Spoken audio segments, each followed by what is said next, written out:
नमस्कार दोस्तों, जिया दीदी के ट्यूशन में आप सभी का स्वागत है। आशा है कि आप सभी का एसएसटी का पेपर बहुत अच्छा गया होगा। अगला पेपर हमारा इंग्लिश का था जो कि पोस्टपोन हो चुका है, जो अब 4 तारीख को होने वाला है।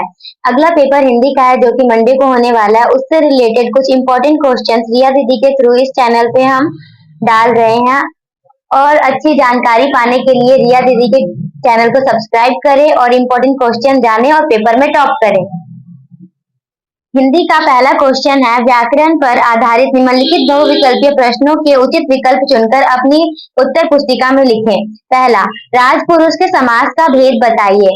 तत्पुरुष समास, राजा का पुरुष। विद्यालय में छंदी का भेद बताइए। विद्या प्लस आलय, विद्यालय। पर्यायवाची शब्द बताइए। रात्रि, रात। विलोम शब्द बताइए। कोमल, कठोर। उपसर्ग बताइए। अत्यधिक, अत्य। प्रत्यय बताइए। सामाजिक। एक, मुहावरे का अर्थ बताइए। कमल तोड़ना, बढ़िया लिखना। निम्नलिखित प्रश्नों के यादृ निश्चित उत्तर दीजिए। उत्प्रेक्षा अलंकार की परिभाषा सोदाहरण दीजिए। उत्प्रेक्षा अलंकार, जहाँ समानता के कारण उपमेय में उपमान की संभावना का कल्पना की जाती है, जैसे लंबा होता ताड़ का वृक्ष जाता, मानो नभ होना चाहता वह तुरंत ही। दोहा छंद की परिभाषा से उदाहरण सहित दीजिए। दोहा मात्रिक अर्थ सम छंद है। इसमें कुल 4 चरण होते हैं। इसके पहले एवं तीसरे चरण में 13-13 तथा दूसरे और चौथे चरण में 11-11 मात्राएं होती हैं।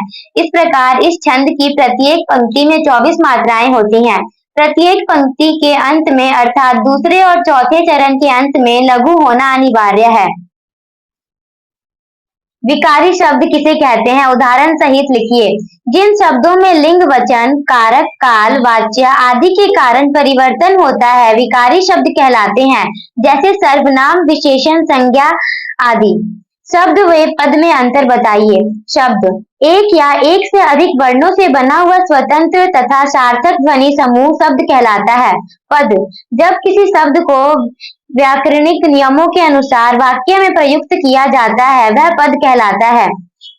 शब्द का उदाहरण, कोमल, कमल, सुंदर आदि। पद के उदाहरण, जैसे लड़के ने कुत्ते को डंडे से मारा। निम्नलिखित काव्यांशों को पढ़कर पूछे गए प्रश्न के उत्तर दीजिए। प्रस्तुत काव्यांश के कवि एवं कविता का नाम लिखिए। कविता का नाम सूरदास, कवि का नाम सूरदास। गोपियों का धैर्य क्यों समाप्त हो रहा था? श्री कृष्ण के योग संदेश को सुनकर गोपियों का धैर्य समाप्त हो रहा था। बुहारी का क्या अर्थ है? आवाज लगाना। उद्धव द्वारा दिए गए संदेश ने गोपियों की विरह अग्नि में घी का काम कैसे किया? अथवा उत्साह कविता का मूल भाव स्पष्ट कीजिए। श्री कृष्ण के मथुरा गमन के पश्चात गोपियों की विरह की आग अग में जलती रहती थी। वे श्री कृष्ण को याद करके तड़पती रहती थी। उन्हें आशा थी कि एक न एक दिन श्री कृष्ण अवश्य लौटकर आएंगे और तब वह उन्हें अपना खोया हुआ प्रेम पुनः मिल जाएगा। श्री कृष्ण के आने पे वे अपने हृदय की पीड़ा उनको सामने व्यक्त करेंगी, किंतु उसी समय उद्धव श्री कृष्ण द्वारा भेजा गया योग साधना का संदेश लेकर गोपियों के घर में आ पहुंचा। तब गोपियों की सहन शक्ति जवाब दे गई। उन्होंने श्री कृष्ण द्वारा भेजे जाने वाले योग संदेश की कभी कल्पना नहीं की थी। इससे उनका विश्वास टूट गया। विरह अग्नि में जलता हुआ उनका हृदय योग के वचनों से दहक उठा था।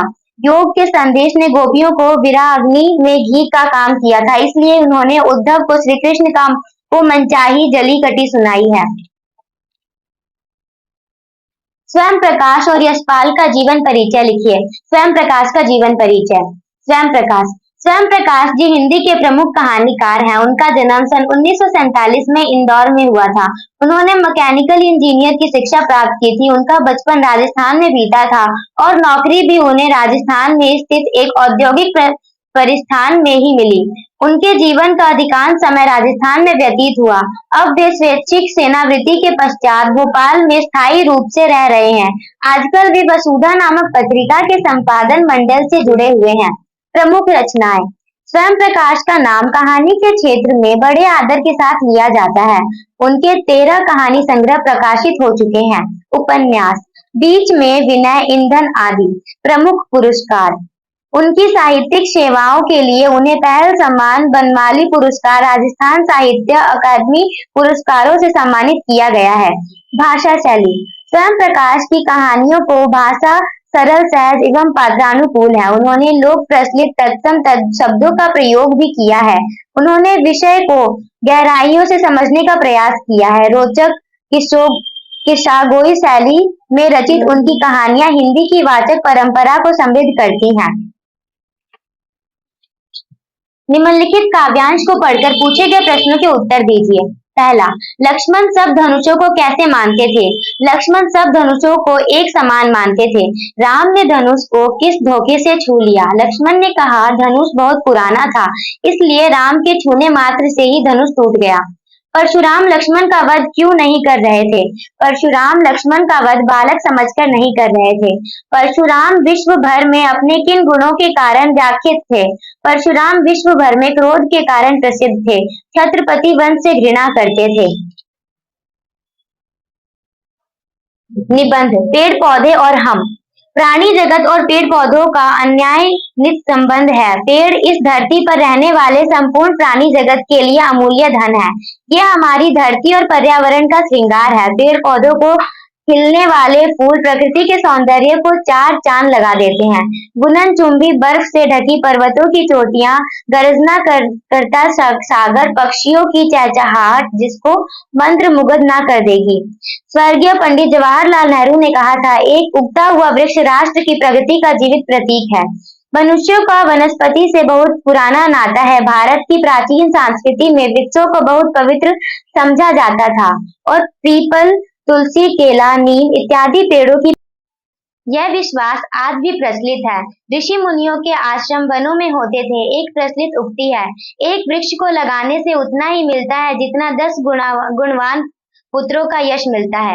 किसी देश की समृद्ध सौंदर्य और सुरक्षा वनों पर निर्भर करती है। वनों ने मानवता को सदैव सहायता पहुंचाई है। इनमें हमें जलाने और फर्नीचर बनाने के लिए लकड़ी मिलती है। ये विभिन्न उद्योगों के लिए कच्चे माल की पूर्ति करते हैं। इन पर लगे फलों से मानव का पोषण होता है। ये जीवन उपयोगी जड़ी बूटियों का भंडार है जिनसे उपयुक्त प्रत्यक्ष लाभों के अतिरिक्त वनों से कुछ अप्रत्यक्ष लाभ भी होते हैं। वनों के पेड़ वातावरण से दूषित वायु कार्बन डाइऑक्साइड लेकर अपना भोजन बनाते हैं तथा प्राणियों के लिए जीवनदायिनी ऑक्सीजन देते हैं। ये जलवायु को संतुलित रखते हैं। पेड़ पौधों को वर्षा का संचालक कहा जाता है। इनके अलावा 2 और निबंध हैं। जो आपको जो भी अच्छा लगे आप वो लिख सकते हैं। हमें जो अच्छा लगा हमने उसको परिभाषित कर दिया। अगला क्वेश्चन है, व्यायाम का महत्व बताते हुए अपने छोटे भाई को पत्र लिखे। करनाल, 8 जनवरी 2023। प्रिय मुकुल, प्रसन्न रहो। कल तुम्हारा पत्र मिला, पढ़कर अत्यंत प्रसन्नता हुई कि तुम इस वर्ष अपनी कक्षा में प्रथम स्थान पर रहे हो, किंतु साथ ही यह भी लिखा था कि तुम बार बार बीमार पड़ते रहते हो। तुम्हारा भाई होने के नाते मैं तुम्हें बताना चाहता हूँ कि पढ़ाई के साथ साथ अच्छा स्वास्थ्य भी अनिवार्य है। इसके लिए तुम्हें नियमित व्यायाम करना चाहिए। व्यायाम करने से शरीर और मन दोनों को लाभ पहुंचता है। व्यायाम से शरीर सुंदर, सुगंधित, स्वस्थ और सुडौल बना रहता है। व्यायाम से शारीरिक तंत्र एवं पाचन शक्ति भी बनी रहती है। व्यायाम का प्रभाव न केवल शरीर पर अपितु मन पर भी पड़ता है। कहा भी गया है कि जैसा तन वैसा मन। स्वस्थ शरीर में ही स्वस्थ मन का निवास होता है। इसलिए तुम्हें नियमित रूप से व्यायाम करना चाहिए। अपने माता पिताजी को मेरी ओर से प्रणाम कहना। तुम्हारा भाई निशांत शर्मा। अगला क्वेश्चन, भोली आत्मकथा से क्या अभिप्राय है? कवि ने भोली आत्मकथा के माध्यम से यह समझाने का सफल प्रयास किया है कि उसका जीवन अत्यंत सरल एवं सीधा साधा है। उसने अपना सारा जीवन एक साधारण व्यक्ति की भांति व्यतीत किया है। उसके जीवन में कहीं किसी प्रकार का छल कपट नहीं है। उसके जीवन में लखनऊ के खीरे की क्या विशेषता थी? लजीज। कवि ने मधुप किसे कहा है? मन को। खत्म हो गया दीदी।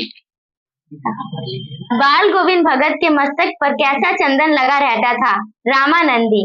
यह कहानी भी के आधार पर मनु भंडारी का किससे वात्सरिक टकराव रहता था? पिता से। विश्व के निद्यान के सकल जहां, निद्यार्थ का अर्थ है गर्मी। चौपाई छंद में कुल कितनी मात्राएं होती हैं? 16। धन्यवाद, बहुत बहुत शुक्रिया आपका हमारा वीडियो देखने के लिए।